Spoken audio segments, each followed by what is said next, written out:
Hello everybody and welcome back to my channel.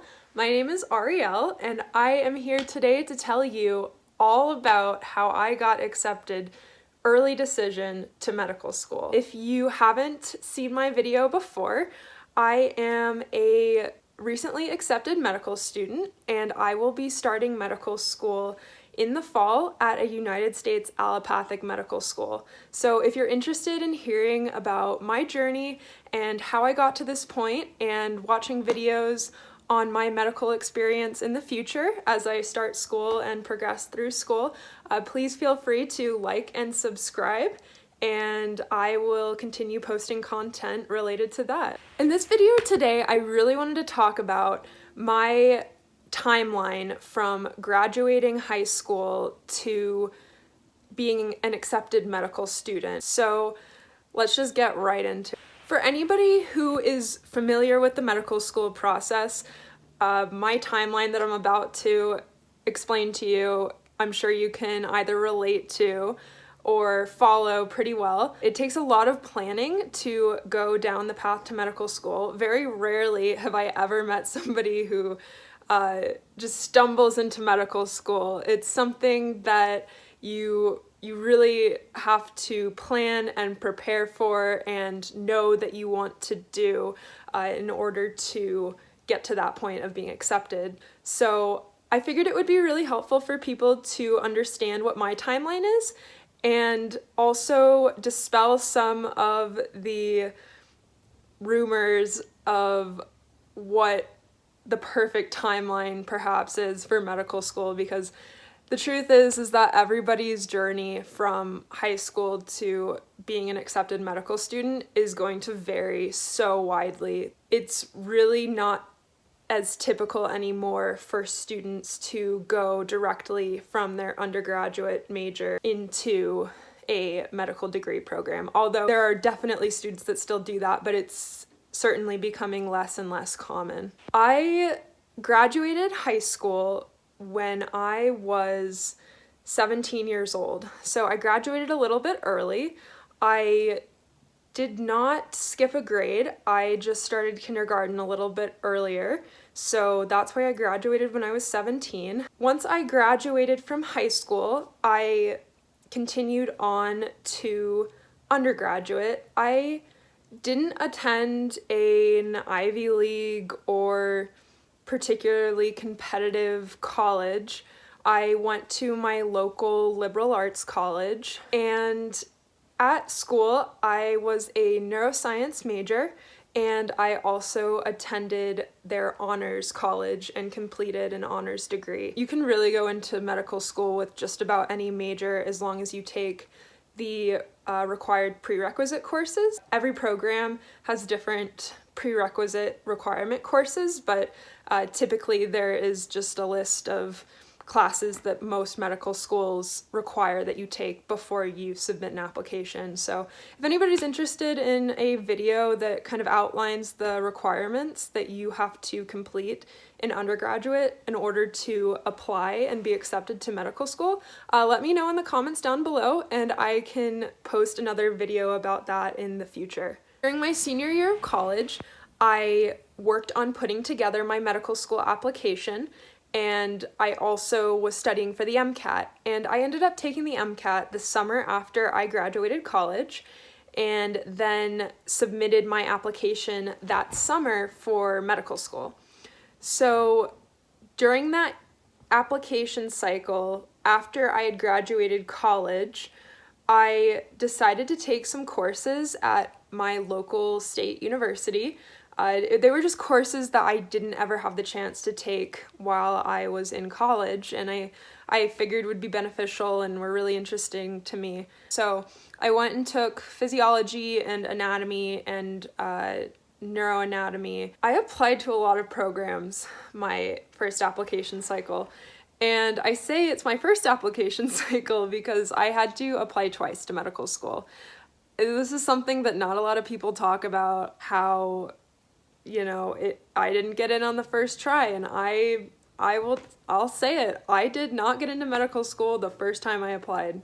And I'm actually really grateful that I didn't, because it really gave me the opportunity to prepare myself a lot more for starting school. And what I mean by that is I was able to take so many classes that I didn't have the opportunity to take before. And I think this really has given me a much broader background. At first, of course, when I didn't get in, I was upset, I was distraught, like very, oh, I didn't get in. But the more I thought about it and reflected on it, the more I was happy that I didn't, because I thought I was prepared for medical school, but once I took more classes, I realized, wow, there's really so much more that I know now that I wouldn't have known if I had just gone right into medical school after college. I just picked right back up and I said, okay, what did I do wrong? And where do we go from here? When I look back, one of the biggest things that I did that I am very happy with my past self. This is a reoccurring theme. Things that I've done in the past that I look back on and say, okay, I'm really glad I did that. What I did is I had said, okay, if I don't get into medical school this time around, because I knew that was a very real possibility, a lot of students that I've talked to don't get in the first time, and so I wanted to have a backup plan. So what am I going to do if I don't get into medical school the first time around? Because, as I said before, the application cycle is a whole year, so then I have a whole year to fill while I am reapplying. What I had done is when I applied my first cycle, I also simultaneously submitted applications to 2 graduate school programs and was accepted to both programs. And I had one program picked out in particular that I was really excited about, and decided that I would go there in the event that I was rejected from medical school. And what ended up happening is I was waitlisted at one of the schools I interviewed at. So I applied for medical school June 1st, after I graduated college. I interviewed in September of that year, and I was notified of my waitlist position, I think it was around March 15th, and I wasn't rejected from the school until, I have to say, it was like the last day of May of the following year.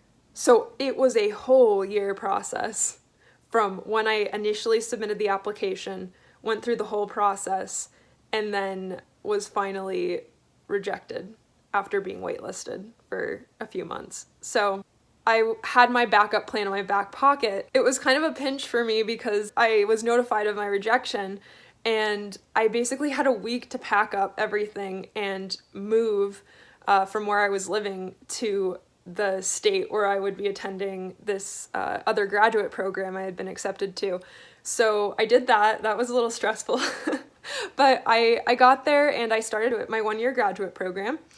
And during that summer, I re-prepared my application using the feedback I got from the previous year.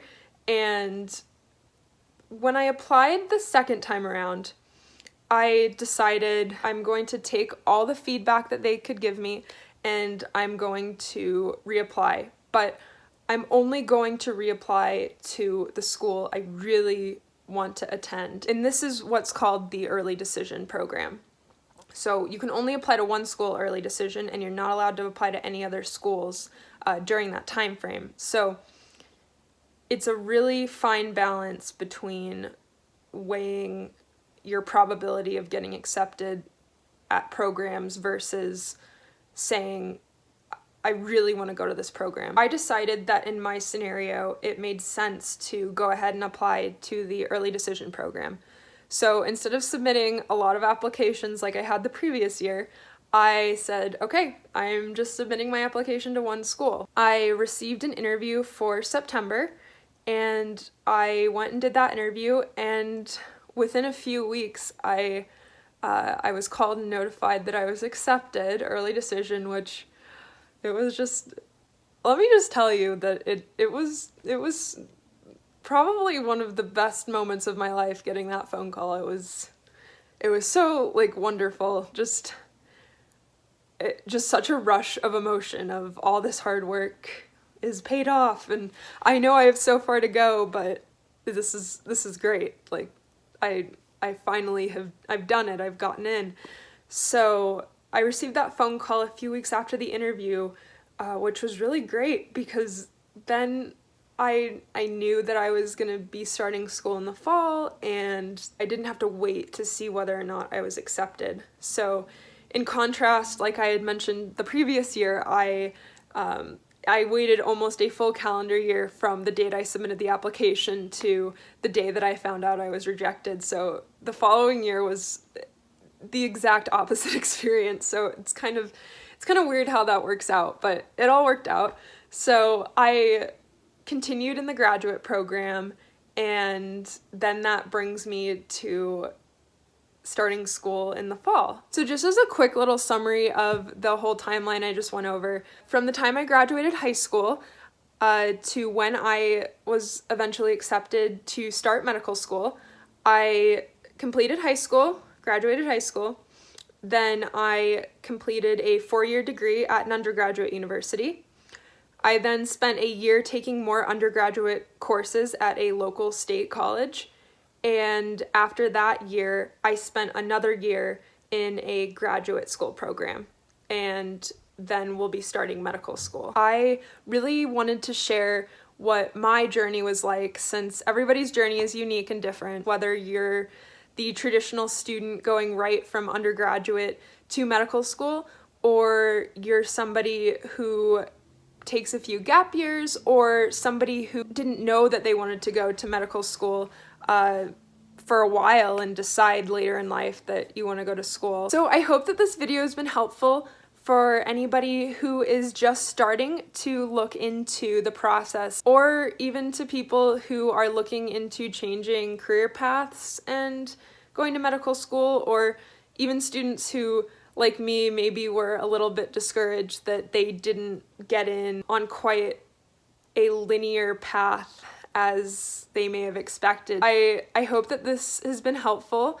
Please let me know in the comments down below if you have any questions about any of the steps along the way. I am hoping to make more specific videos about different parts of that process, because it is a really lengthy process and there's a lot of detail and planning that goes into all of it. So let me know what specific videos you'd be interested in seeing down below. I am really excited to share my experiences with everybody. If you like this video, please press the like button and subscribe to see more of my future videos about my journey to becoming a medical student and to becoming a doctor. And thank you for watching, and we'll see you next time.